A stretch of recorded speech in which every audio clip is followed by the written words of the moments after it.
உலகத்தில் துன்பங்களும் கவலைகளும் மனிதனோடு ஒட்டி பிறந்தவை என்பதை அல்லாஹ் ரப்புல் ஆலமீன் பல இடங்களிலே குறிப்பிட்டு காட்டுகிறான். ஏன்னா அந்த உலகம் என்பது துன்பங்களின் கலவையாகத்தான் இருக்கிறது. வெறும் இன்பங்களின் கலவையாக மறுமை நாள் மட்டும் இருக்கிறது. துன்பங்களின் கலவையாகத்தான் இந்த உலகம் இருக்கிறது சகோதரர்களே.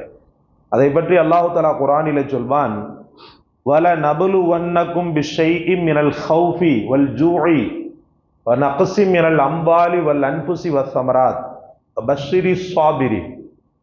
ஓரளவுக்கு அச்சத்தாலும் பசியாலும் செல்வங்கள், உயிர்கள் மற்றும் பலன்களை சேதப்படுத்தியும் உங்களை நான் சோதிப்போம். பொறுமையுள்ளோருக்கு நற்செய்தி கூறிவிடுங்கள் என்று அல்லாஹ் ரப்புல் ஆலமீன் சொல்லக்கூடிய ஒரு வசனம்.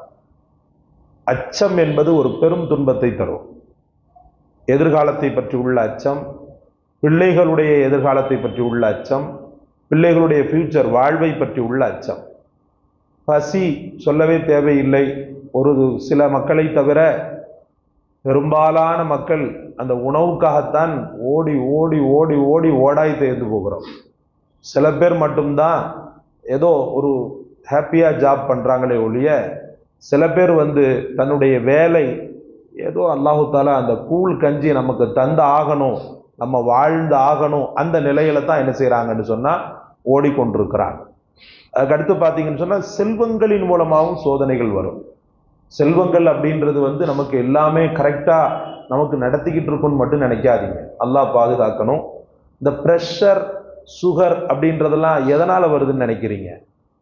கவனக்குறைவு அப்படின்றது ஒரு பக்கம், அதிகப்படியான உடல் உழைப்பு இல்லாமையும் மிதமிஞ்சிய உணவுனாலையும் சில நேரத்தில் இந்த ப்ரெஷர், சுகர் வருவதற்குண்டான வாய்ப்புகள் இருக்கிறது. மிதமிஞ்சிய உணவும், அதாவது உயர் ரக உணவு, எப்போதுமே உயர் ரக உணவு. அவர் மட்டமான உணவை தொட்டே பார்க்க மாட்டார். பழைய சாதம்னா என்னான்னு சொல்லி கேட்பார். இந்த மாதிரி உணவுகள் கூட சில நேரத்தில் உடல் உபாதைகளை ஏற்படுத்தும் அப்படின்றத மருத்துவர்கள் சொல்லி தர்றாங்க. அதுக்கப்புறமா உயிர் பலி, அல்லாஹ் பாதுகாக்கணும். பிரியத்திற்குரியவர்களுடைய மரணம் என்பது பெரும் சோதனையை ஏற்படுத்தும், திக்குமுக்காட வைக்கும். அடுத்த என்ன செய்ய போறோன்ற மாதிரி எல்லாம் சூழ்நிலைகளை ஏற்படுத்திடும். பெருமானார் ஸல்லல்லாஹு அலைஹி வஸல்லம் அவர்களுக்கு ஏற்படுத்தியதல்லவா அன்னை ஹதீஜாவினுடைய மரணத்துல அடுத்து என்ன செய்ய போறோன்னே தெரியல ரசூலுல்லாஹ்க்கு. ஸ்தம்பிச்சுட்டாங்க பெருமானார் ஸல்லல்லாஹு அலைஹி வஸல்லம். ஏன்னா உலகத்துல அவங்க மட்டும்தான் உலகம்னு நினைச்சுக்கிட்டு இருந்தாங்க ரசூலுல்லாஹ். அவங்கள எந்த கவலையை பட விட்டாங்க ஹஸரத் ஹதீஜா ரலியல்லாஹு அன்ஹா. அவங்களுடைய வாழ்க்கையை எடுத்து பார்த்தீங்கன்னு சொன்னா பெருமானார் ஸல்லல்லாஹு அலைஹி வஸல்லமுடைய கண்கள்ல லேசா கண்ணீர் வந்தால் கூட அதற்குண்டான அக்குவேர் ஆணிவேர் எல்லாத்தையும் ஆய்வு செய்து அந்த கண்ணீருக்கான காரணத்தை கண்டுபிடிச்சிருவாங்க ஹதீஜா நாயகி ரலியல்லாஹு அன்ஹா. ஒரு மனைவி ஒரு சிறந்த ஆறுதலாக ஒரு மோமினுக்கு கிடைப்பதை விட இந்த உலகத்தில் வேறு என்ன இருக்கிறது சகோதரர்களே? முதலாக பெருமானார் ஸல்லல்லாஹு அலைஹி வஸல்லம் துன்பம் என்று வருகிறார்கள். வித்தியாசமான ஒரு உருவத்தை பார்த்து விட்டேன், ஒரு மாதிரி பதட்டமாக இருக்கிறதுன்னு சொன்ன உடனே ஒரு மனைவியிலிருந்து வரக்கூடிய அந்த வார்த்தைகளை பாருங்க. நீங்க பயப்பட தேவையில்லை, கஷ்டப்பட தேவையில்லை, நீங்க அனாதைகளை ஆதரிக்கிறீங்க, ஏழைகளை நேசிக்கிறீங்க, நலிந்த மக்களுக்கு உதவி பண்ணி கொண்டிருக்கிறீங்க, வாழ்விழந்த மக்களுக்கு வாழ்வு கொடுக்குறீங்க, ஆபத்துல சிக்கினவனுக்கு அந்த ஆபத்துல இருந்து ரிலீஃப் ஆகக்கூடிய வழிகளை கற்றுக் கொடுக்குறீங்க, உங்களுக்கு என்ன கவலைன்னு சொல்லிட்டு கேட்கிறாங்க. இப்படி எந்த மனைவி அது கேட்கறத நம்ம பார்த்துருக்கிறோமா? உட்கார்ந்து ஓன்னு நம்ம கூட சேர்ந்து அழுதுகிட்டு இருக்கும். கவலைப்படாதேன்னு சொல்லக்கூடிய மனைவி 100ல் ஒரு 10% தான். இப்படி ஆயிப்போச்சேன்னு சொல்லிட்டு நம்ம கூட உட்கார்ந்து அழுதுகிட்டு நம்ம இருக்கக்கூடிய டென்ஷனையும் அதிகமாக்கிடும் பெரும்பாலான பெண்கள். அது அவங்களுடைய தவறில்லை, அவங்க இயல்பு அதுதான். ஆனா இங்கே ஒரு அழகான ஒரு சாதுரியம் உள்ள ஒரு ஒரு ஒரு என்ன சொல்றது, கணவனுடைய உணர்வுகளை அப்படியே அப்சர்வ் பண்ணி புரிந்துணர்ந்த ஒரு பக்குவம் பெற்ற தாய் அவங்க, பக்குவம் பெற்ற மனைவி அவங்க. அழகாக சொன்னாங்க, யா ரசூலல்லாஹ் நீங்க கவலைப்பட தேவையில்லை, கஷ்டப்பட தேவையில்லை, நீங்க யாருக்காவது ஏதாவது பண்ணிருக்கீங்களா? இல்ல, இது அல்லாஹ்வுடைய சோதனையா தான் இருக்கும், உங்களை நான் கூட்டு போறேன்னு சொல்லிட்டு ஒருத்தட்ட கூட்டு போறாங்க. வரகா பின் நௌஃபல்ட்ட கூட்டு போறாங்க. வரகா பின் நௌஃபல்ட்ட கூட்டு போய், அதாவது நல்ல பார்க்கணும், ஒரு மனைவி என்னென்ன பண்றாங்க பாருங்க. அவங்களுடைய தியாகத்தெல்லாம் பார்த்தா கண்ணில் தண்ணி வந்துடும். இன்னைக்கு ஹிரா இருக்குது பாருங்க, அந்த ஹிராவுல திடகார்த்தமான நல்ல வாலிபனே மேலே ஏற முடியல. அந்த காலத்துல எந்த டெக்னாலஜியும் கிடையாது, ஒரு இதுவும் கிடையாது. வெறும் அந்த மலைகளும் அந்த கரடு முரடான பாதைகளும் தான். எந்த விதமான பாதுகாப்பு வசதியும் கிடையாது. மேல அவ்வளோ தூரம் ஏறி போய் ஒரு 50 வயசு பொம்பளை உணவு எடுத்து கொடுக்குறாங்கண்டா எவ்வளவு தியாகமா இருக்கும். அவங்க வாழ்க்கையில எவ்வளவு நல்ல பெண்ணா இருந்திருப்பாங்க. அப்போ ஒரு மனைவி ரப்புல் ஆலமீன் துன்பத்தின் மிகச்சிறந்த வடிகாலாக வைத்திருக்கிறான்றதுக்கு அந்த அம்மா ஒரு பெரிய காரணி. எடுத்துட்டு போவாங்க, 2 நாளைக்கு ஒருக்க எடுத்துட்டு போவாங்க உணவு கொண்டு கொடுக்கறதுக்கு. அங்க என்ன வேலை பார்த்துட்டு இருக்காங்களா? சாப்ட்வேர் துறையில வேலை பார்த்துட்டு இருக்காங்க ரசூலுல்லாஹ். சமூகத்தை பற்றி உள்ள சிந்தனை, அதுக்கு உரம் போட்டாங்க ஹஸரத் கதீஜா ரலியல்லாஹு அன்ஹா. அப்ப அப்படிப்பட்ட ஒரு மனைவியை இழக்கும் போது எப்படி இருக்கும்? பெருமானார் ஸல்லல்லாஹு அலைஹி வஸல்லம் துடித்து போயிட்டாங்க. என்ன செய்யறதுனே தெரியல. அதற்குண்டான சொல்யூஷனையும் அல்லாஹ் ரப்புல் ஆலமீன் கொடுத்தான். இந்த இடத்துல சொல்றான் இல்லையா, உயிர்களை கொண்டும் நாம் சோதிப்போம். உயிர்கள், பிரியத்திற்குரிய உயிர்களை அங்கிருந்து புடுங்கிறது, அவங்கள்ட்ட இருந்து அப்படி புடுங்கிறதுல இருந்து சோதிப்போம். அதை கண்டுட்டு நீ தோன்றக்கூடாது. இன்னாலில்லாஹி வ இன்னா இலைஹி ராஜிஊன். அவங்க கொஞ்சம் முன்னாடி போயிட்டாங்க, நாம கொஞ்சம் பின்னாடி போறோம். இந்த மனோபாவத்தோடு ஒரு மூமின் நடந்து கொண்டானேயானால் அவனுக்கு பிரிவுகள் பெரிய அளவுக்கு பாதிப்பை ஏற்படுத்தாது. பின்னாடி நம்ம போகாம இருந்தா பரவாயில்லை, நம்ம தான் போக போறோமே. எதுக்கு கபிரிஸ்தான்ல உள்ள போன உடனேயே ரசூல் ஸல்லல்லாஹு அலைஹி வஸல்லம் அவர்கள் ஜியாரத்துடைய முறையை சொல்லிக் கொடுக்கும் போது, நீங்க முந்திட்டீங்க, நாங்க பிந்த போறோம், அவ்வளவுதான். மரணம் யாருக்காவது மரணம் அடையாமல் யாராவது இருக்கிறத நம்ம பார்த்துருக்கிறோமா? கொஞ்சம் கூட இருப்பார், அவ்வளவுதான். 100 வயசு வரைக்கும் இருப்பாரு, அதுக்கு மேல இருப்பாரா? எல்லாரும் ஒரு கட்டத்துல போய் சேர வேண்டியதான். ஏன்னா சில பேருக்கு திடீர்னு மரணம் வந்திருக்கும், அதை நம்ம ஸ்தம்பிச்சிருப்போம். சில பேருக்கு நீண்ட காலங்கள் படுத்த படுக்கையை கடந்து மரணம் அடைந்திருப்பாங்க. அப்ப அன்பிற்குரிய அல்லாஹ்வின் பெருமக்களே, பிரியத்திற்குரியவர்களுடைய மரணம் ஒரு மூமினை என்ன செய்யக்கூடாது? நம்பிக்கை இழக்க செய்யக்கூடாது. அதனாலதான் ரசூல் அல்லாஹ் ரப்புல் ஆலமீன் கடைசியில முடிக்கும் போது சொல்கிறான், அபஷ்ஷிரி ஸாபிரீன், பொறுமையாளர்களுக்கு சுப செய்தி கூறி விடுங்கள். அப்படின்னா என்ன அர்த்தம்?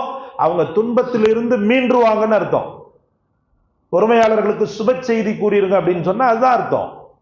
டாக்டர் சொல்றாங்களா இல்லையா? குட் நியூஸ் சார், உங்களுக்கு மனைவி மயங்கி கிடக்கிறா, மனைவி துன்பத்துல மயங்கி கிடக்கிறா. ஆனா அந்த மனைவி மயங்கி கிடக்கிற அந்த துன்பத்துல குட் நியூஸ் டாக்டர் சொல்றாரு. குட் நியூஸ் சார், உங்களுக்கு என்ன, அவங்க கர்ப்பவதியா இருக்கிறாங்கன்னு எவ்வளவு சந்தோஷப்படுறாரு. மயக்கம் என்பது ஒரு துன்பம், அதுல பெரிய கஷ்டம். அந்த கஷ்டத்துக்கு மத்தியில் அல்லாஹ் ரப்புல் ஆலமீன் இன்பம், குழந்தை என்ற இன்பத்தை தருகிறானா இல்லையா? அதே போல இந்த பிரிவுகள், இந்த வலிகள், இந்த வேதனைகளுக்கு பிறகு அல்லாஹ் ரப்புல் ஆலமீன் வபஷ்ஷிரி ஸாபிரீன், பொறுமையாளர்களுக்கு மட்டும்தான் பஷாரத் உண்டு.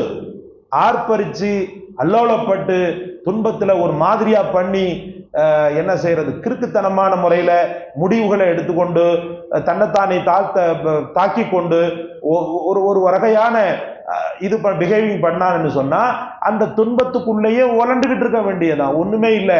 அதனாலதான் அல்லாஹ் ரப்புல் ஆலமீன் வபஷ்ஷிரி ஸாபிரீன், பொறுமையாளர்களுக்குத்தான் சுப செய்தி இருக்கிறது என்று அல்லாஹ் ரப்புல் ஆலமீன் கூறக்கூடிய வசனத்தை நம்ம பார்த்தோம். அன்பிற்குரிய அல்லாஹ்வின் பெருமக்களே, முஹம்மது ரசூலுல்லாஹி ஸல்லல்லாஹு அலைஹி வஸல்லம் அவர்கள் துன்பத்தின் விஷயத்துல ரசூலுல்லாஹி ஸல்லல்லாஹு அலைஹி வஸல்லம் உடனடியாக பள்ளிக்கு தான் போவாங்க. துன்பம் நடந்துருச்சுன்னு வச்சுக்கோங்க, பள்ளிக்கு தான் போவாங்க. இயற்கை சீற்றங்கள் ஏதாவது ஒண்ணு மாற்றமா ஏதாவது துன்பம் ஏற்பட போகுது, சமூகத்துக்கு ஏற்பட போகுதுன்னு சொன்னாலும் பள்ளிக்கு தான் போவாங்க. பள்ளிக்கு போய் தொழுகையில ஈடுபட ஆரம்பிச்சிருவாங்க. கதீஜா நாயகியுடைய மரணத்துல கூட பெருமானார் ஸல்லல்லாஹு அலைஹி வஸல்லம் வீட்டுக்குள்ள தொழுது கொண்டே இருந்தாங்க, வெளியில வர முடியல. ஏன்னா அல்லாஹ்வுடைய சிந்தனையை தவிர்த்து வேற வெளியில வந்துட்டா கதீஜா நாயகியுடைய ஞாபகம் வந்துருது. தொழுகைக்கு போனா முழுக்க முழுக்க அல்லாஹ்வின் எண்ணங்கள் மட்டுமே ரசூலுல்லாஹி ஸல்லல்லாஹு அலைஹி வஸல்லம் அவர்களுக்கு. தொழுது கொண்டே இருந்தாங்க. அப்படி இருந்தும் அவங்களுக்கு அந்த துவண்ட அந்த ஒரு சூழ்நிலை தான் அல்லாஹ் ரப்புல் ஆலமீன், அவங்களும் மனிதர் தானே, அந்த துவழ்தல்ல இருந்து மீட்சி அடைய வைக்கத்தான் மேராஜ் அல்லாஹ் தஆலா ஏற்படுத்தினான். மேராஜை ஏற்படுத்தினான். அதுக்கு முன்னாடியே தொழுகை என்பது கடமை இல்லாமல் இருந்தது. அதுக்கப்புறமா ஜஃபுல் கலம், அதை அல்லாஹ் தஆலா நிர்ணயம் செய்தான். இந்த சமூகத்திற்கும் நிர்ணயம் செய்தான், அவர்களுக்கும் நிர்ணயம் செய்தான். சகோதரர்களே, அதை நாம் உணர்ந்து கொள்ள வேண்டும். உமர் இப்னு அப்துல் அசீஸ் ரஹமத்துல்லாஹி அலைஹி ஒரு மிகச்சிறந்த ஆளுமை, ஒரு சிறந்த மன்னர். ஹஜ்ரத் உமர் ரலியல்லாஹு அவங்களுடைய வழியில வந்தவர் தான் உமர் இப்னு அப்துல் அசீஸ் ரஹமத்துல்லாஹி அலைஹி. எப்படிப்பட்ட ஒரு வாழ்க்கையை வாழ்ந்திருக்கிறாங்க பாருங்க. ஒரு ஜனாதிபதி. அவங்களுடைய மனைவி சொல்றாங்க, பெருநாள் வருகிறது, எல்லோரும் குழந்தைகளுக்கு உடை எடுத்து கொண்டிருக்கிறாங்க, நம்ம பிள்ளைகள், நீங்க ஜனாதிபதி, நம்ம பிள்ளைகளுக்கும் உடைகள் எடுக்கணும். அது மட்டும் இல்லாம உங்களுக்கு கீழே பணிபுரியக்கூடியவங்கள்லாம் கொஞ்சம் உயர்ந்த ஆடைகள் எடுத்திருக்கிறாங்க. ஜனாதிபதிக்கு அடுத்த ஸ்டேஜில் உள்ளவங்க, கண்காணிப்பாளர், பாதுகாவலர், அரசாணை எழுதக்கூடியவர், இவங்கெல்லாம் இருப்பாங்க இல்லையா, இவங்கெல்லாம் தன்னுடைய பிள்ளைகளுக்கு உயர் ரக ஆடை கொடுக்குறாங்க. பிள்ளைகள் என்னை கரைச்சல் பண்ணுது, அதை இப்பவுமே எடுத்துட்டா என்ன அப்படின்னு கேட்குறாங்க. அப்போ உமர் சொல்றாங்க, உயர் ரக ஆடை எடுக்கிற அளவுக்கு வசதி இல்லையப்பான்றாங்க ஜனாதிபதி. உயர் ரக ஆடை எடுக்கக்கூடிய அளவுக்கு வசதி இல்லையப்பா அப்படின்றாங்க. வசதி இல்லையா? உங்களோட கீழே உள்ளவங்கெல்லாம் எடுக்கிறாங்களே. அப்ப சொல்றாங்க, எனக்கு ஜனாதிபதிக்கு தரக்கூடிய அந்த படி இருக்குதுவா, அந்த படி இயல்பாக சாப்பிடுறது, வேற வகையான செலவினங்கள், இதுக்கு மட்டும்தான் போதும். உயர் ரக ஆடை எடுக்கிறதுக்கு உண்டான அந்த காசு இல்லை அப்படின்ன உடனே அந்த அம்மா சொல்றாங்க, சரி நான் ஒரு ஐடியா சொல்லட்டா, நீங்க வரக்கூடிய சம்பளத்தை கொஞ்சம் முன்னாடியே வாங்கிருங்களேன். இன்னும் ஒரு வாரம் இருக்கு சம்பளத்துக்கு, இந்த ஒரு வாரத்துக்கு முன்னாடியே நீங்க சம்பளத்தை வாங்கிட்டீங்கன்னு சொன்னா அதுல நான் மேனேஜ் பண்ணிடுவேன் அப்படின்ன உடனே அர்த்தபுஷ்டியாக பார்த்தாங்க. பார்த்துட்டு சொன்னாங்க, ஒரு வாரம் நீ எழுதி வச்சிருக்கிறியான்னு சொல்லிட்டு கேட்டாங்க. ஒரு வாரம் நான் உயிரோடு இருப்பேன்னு எழுதி வச்சிருக்கிறியா? ஒரு வாரத்துல இந்த பதவி என்னை விட்டு போகாதுன்னு எழுதி வச்சிருக்கிறியா? ஏன்னா அந்த பதவி எப்படிப்பட்ட பதவி தெரியுமா? உமர் ரலியல்லாஹு ஆட்சி காலத்துல எல்லாம் பாத்தீங்கன்னு சொன்னா, ஒருத்தர் தவறு பண்ணி மக்கள் சொல்லிட்டாங்கன்னு சொன்னா தூக்கிடுவாங்க. கொஞ்ச காலம் போட்டும் அப்படின்லாம் கிடையாது. கொஞ்ச காலம் போட்டு இங்க இருக்கக்கூடிய அரசியல்வாதிகள்ல சில பேர் இருக்கிறான் பாருங்க, எல்லாம் உள்ள மாதிரித்தனமும் பண்ணுவான், கடைசியில் வேற வழி இல்லாம தூக்கி போட்டுருவான். அந்த மாதிரி எல்லாம் இல்லை. மக்கள் குற்றங்கள் சொல்லிட்டாங்கன்னு சொன்னா தூக்கிடுவாங்க. அதான் அவங்க சொல்றாங்க, ஒரு வாரம் எனக்கு உயிர் இருக்கும்னு சொல்லி நீ உத்தரவாதம் எதுவும் எழுதி வச்சிருக்கிறியா? அப்படி இல்லைன்னு சொன்னா எனக்கு பதவி காலம் பதவியில நான் இருப்பேன்னு சொல்லி நீ எதுவும் எழுதி வச்சிருக்கிறான்னு கேட்கிறாங்க. அந்த அம்மா திகைக்கிறாங்க. திகைச்சிட்டு அமைதியா போயிடுறாங்க. நான் என்ன சொல்ல வர்றேன்னா, இந்த இரையச்சம் இந்த துன்பங்கள், இந்த வாழ்க்கையினுடைய நெருக்கடிகள் எல்லாம் அந்த மக்கள் கடக்க காரணமாக அமைந்தது அல்லாஹுடைய பயமும் ரப்புல் ஆலமீனுடைய தவக்குலும் மட்டும்தான். இதுல குறைந்து நாம வாழ்ந்தோன்னு சொன்னா நம்ம என்னதான் பெரிய அளவுக்கு போராடி ஜெயிக்கலான்னு சொல்லி நினைச்சா கூட, அன்பிற்குரிய அல்லாஹ்வின் பெருமக்களே, தவக்குலும் அல்லாஹுடைய அச்சமும் இல்லாத பட்சத்தில் துன்பங்களில் இருந்தான விடுதலை கண்டிப்பாக கிடைக்காது. எப்போதுமே சரி, ஒரு கஷ்டம் வந்துட்டா இஸ்திகாரா என்று சொல்லக்கூடிய ஒரு பலமான கயிறை பற்றி பிடிங்க. இஸ்திகாரா, நலவை நாடி தொழுதல். 2 ரக்காத் தான். முதல் ரக்காத்துல அலம்தர கைஃப ஓதணும், 2வது ரக்காத்துல லீலாஃபி குரைஷின் ஓதணும். இந்த சூறாவும் ஓதலாம். இந்த சூறாக்கள் ரொம்ப சிறப்பானவை. அலம்தர கைஃப ஃபஅல ரப்புக, எப்படி யானை படையை அழித்தது, உம்முடைய இறைவன் அழித்ததை நீர் பார்க்கவில்லையா அப்படின்னு சொல்லக்கூடிய இந்த ஒரு சூறா. பெரிய அளவுக்கு துன்பங்கள் படையெடுத்து வந்தாலும் எப்படி அபரஹாவின் படையை ஒன்றுமில்லாமல் அல்லாஹ் ஆக்கினான், அதே போல உங்களுடைய துன்பங்களை போக வைத்து விடுவார். சூரா குரைஷை நாம் 2வது ரக்காத்துல ஏன் ஓதுறோம்னு சொன்னா, சூரா குரைஷ் என்பது ஃபுல்லா பாத்தீங்கன்னு சொன்னா ஆறுதல் தான். லிஈலாஃபி குரைஷின் ஈலாஃபிஹிம் ரிஹ்லத்தஷ் ஷிதாஇ வஸ்ஸைஃப். கோடை காலம், குளிர்காலத்துல அந்த குறைஷிகளுக்கு உணவளித்த அந்த இறைவனை அவர்கள் வணங்கட்டும் அப்படின்ற மாதிரி ஒரு ஆறுதல் சொல்லக்கூடிய. அப்ப இந்த 2 சூறாவையும் இந்த இஸ்திகாரா என்று சொல்லக்கூடிய துன்ப நீக்கு தொழுகை இருக்கிறது அல்லவா, இந்த தொழுகையில ஓதி அல்லாஹ்விடத்தில் பிரார்த்தனை செய்வது நமக்கு பெரிய பெனிஃபிட்டை தரக்கூடியதாக இருக்கிறது. அல்லாஹ் உங்களையும் என்னையும் துன்பங்கள் வந்தாலும் வந்த சூடு தெரியாமல் அந்த துன்பங்கள் நம்மை விட்டும் அகலக்கூடிய தௌஃபீக்கை தந்தருள்வானாக. அல்லாவும் அவன் ரசூலும் எதையெல்லாம் நமக்கு துன்பத்தின் மிகச்சிறந்த வடிகாலாக ஏற்படுத்தி இருக்கிறார்களோ அதை பின்பற்றி நடக்கக்கூடிய பாக்கியத்தையும் தருவானாக.